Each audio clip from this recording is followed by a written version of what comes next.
Yeah, I've watched a lot of really intense movies accidentally. I remember me and my friend, what was it? It must have been, so I was in 6th grade, and me and my friend went to the movie theater, and we saw a poster with like this naked woman on her side, and the movie was called Boxing Elena.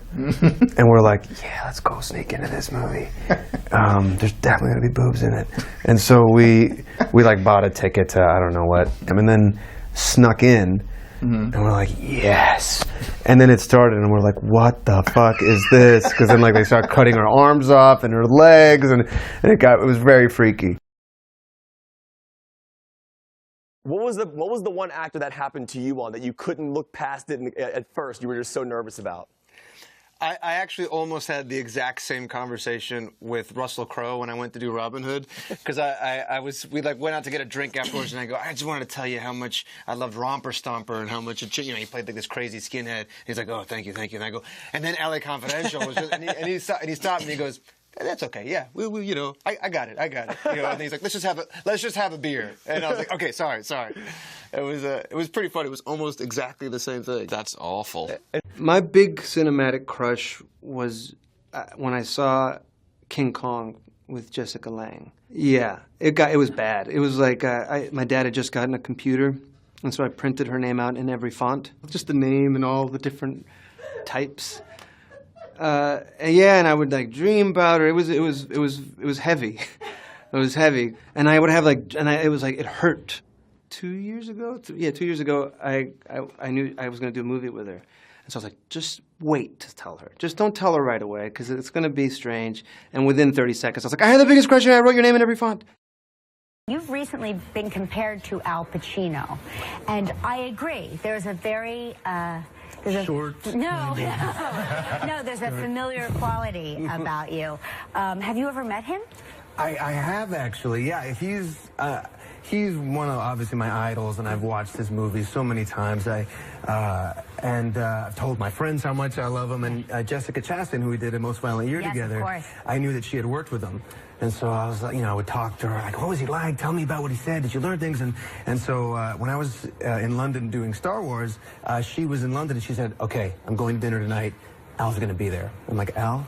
She's like, yeah, Al, you got to come. So I was like, okay. So I showed up, and then we were waiting there, and then he walked in, and he's like, Oscar, I've heard about you. They've been telling me about you. Started asking him about movies, Dog Day Afternoon, which is one of the greatest films of all time. I told him, I'm like, it's an amazing movie. Yeah, it's so cool. And I told him that I learned just as much from watching that movie than going to Juilliard. I was such a fan, and then I said that, in that movie, it's like you were like a child actor. And he's like, what? And I'm like, well, I was like, you just weren't aware of anything. Right. You were just like expressing and not aware of the camera. He's like, oh yeah, I understand what you're saying. Yeah. I was like that. I wasn't even aware of the cameras. And I love that great. Jessica Chastain put you two together. Yeah, she makes dreams come true, doesn't she? She does indeed. Yes, she's great. What was your first? Mine was almost as classy. I was a pool boy for Tony Danza in like a drug movie called Ill Town, and I was 15 years old. Oh, wow. And I had long hair, and I just had little jean shorts on and no shirt. Everyone was very mean to me on set. Right. And they didn't end up paying me either. In Miami, it's hurricanes, and so, I remember we survived Hurricane Andrew, and I remember at the time, they're like, just don't swim maybe today. Today? Yeah, just don't swim today. Take the day off. Yeah. Don't go to the beach today if you can. Yeah, and we were inside the house when the roof flew off, and the water was coming. We just covered in cushions. I had my dog with me. Oh my goodness. Yeah, it was insane. And we were talking a little bit about before the program. It doesn't stop. It just keeps going and going and going. Yeah. Just like 13 hours of tornadoes and all sorts of horrible things. Yeah. So, working with the cat must have been a bit of a challenge. Do you like cats? The cats. There are multiple cats. Yeah. Well, the thing is, I actually did, when I was young, I thought I could speak to cats, so I would go out in the backyard and meow a lot and tell my parents that they were listening to me, because they would come. A lot of them would come. I think it's because I had food too, maybe. But I had a cat But at one point, like not that long ago, a cat put me in the hospital because it was just like a random cat, and I was petting it, and then it bit me, and then I guess 90% of cat bites are highly infectious. So I woke up the next morning with a red line going down my arm, and like, you need to go to the hospital. I was in the hospital for like 2 days. So that wasn't that long ago. when I got said, like, here's all the cats that you'll be that will be tied to you as you run around into the subway into the city. And so that was anxiety inducing. And sure enough, one of those cats freaked out, as any cat would, as being tied with a little wire to someone running into the subway. Freaked out and scratched me in the face. And I was like, I have no luck with these guys. But yeah, they don't like being in movies, cats. The one sort of wild card at the panel was like, I wonder how Harrison Ford's going to be. Because I've seen him be cranky, and I've seen him be jokey cranky, but he was so sincere, and it seemed like he got a little choked up on the panel, and it was so nice to see what could have been, I had to do this again, but I didn't. But he seemed so genuinely happy to be there. Yeah, I was taken aback by that too. I think it has a lot to do with JJ as well, and just like I said, creating that environment where it was just devoid of cynicism. So even someone made of leather and nails like Harrison Ford could come in and be like, touch me inside. Touch my heart. You're like, wow, man. This is so yeah, that was very cool. He's hilarious. He's so dry. Yeah, very much. And I think I will say this was the coolest part of all Comic-Con. But when we were backstage right before we went on, he's like, "You want a shot of tequila?"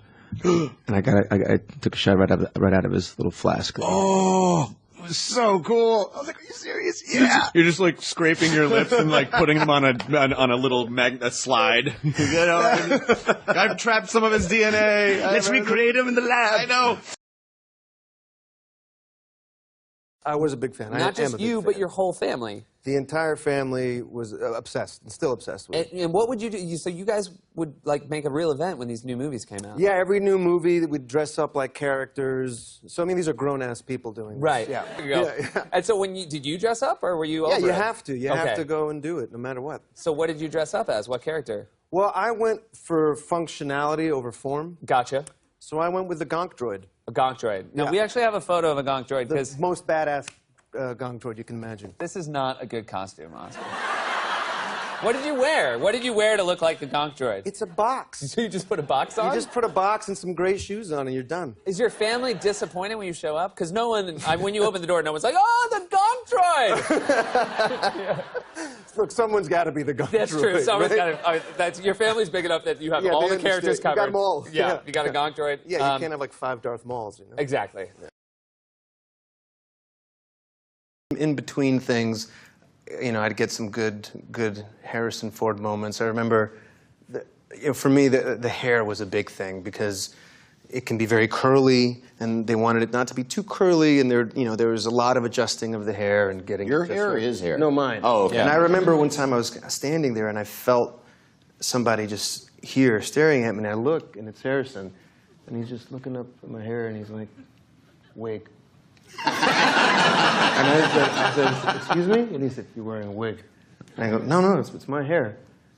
And then he did this face. I don't really remember what it is, but it was somewhere between disdain and also impressed. And walked away. Would you guys be willing to share with us your worst audition story?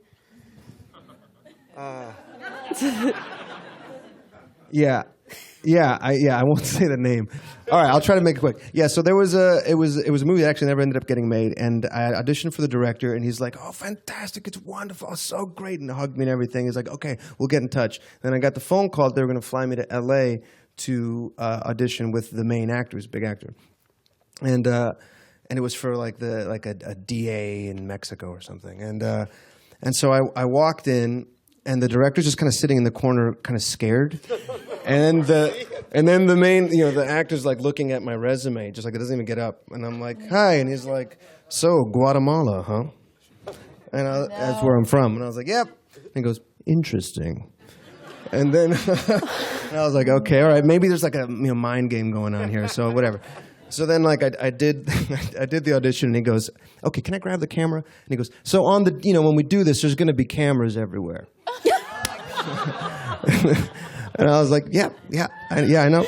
And he goes, okay, so you just do your audition and don't pay attention to the cameras. And then I look at the director, and he's just like not looking at me. He's just kind of looking down. And then like stand up. So then like you're doing So you're doing that. So I'm the guy. So you're like doing your monologue, and he's like this. Oh, come on.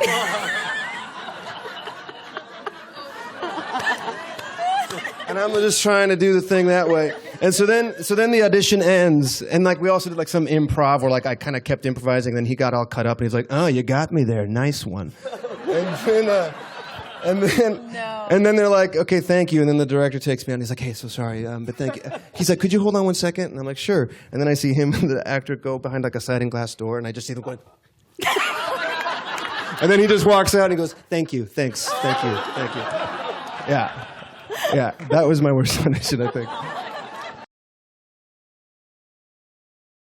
My dad will come visit and say things that are demeaning and hilarious. And is he just fucking with you, do you think? A little bit, yeah. I think he does that as well. Yeah, he does.